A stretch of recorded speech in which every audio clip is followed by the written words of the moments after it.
গ্রাম অঞ্চল মানেই যেন প্রকৃতি দেখার একটি সৌন্দর্য।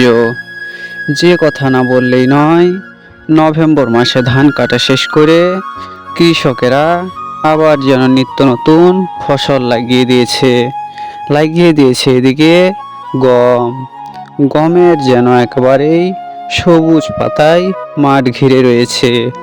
আবার যেদিকে গম কিংবা আরও অন্যান্য ফসল নেই, সেই দিকে পানি সেচের কাজ শুরু হয়ে গেছে।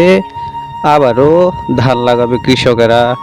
যে কথা না বললেই নয়, আমাদের গ্রাম অঞ্চলে ছোট ছোট যে খালবিলগুলো রয়েছে, সেগুলো থেকেই পানি সেচের কাজ শুরু হয়ে গেছে।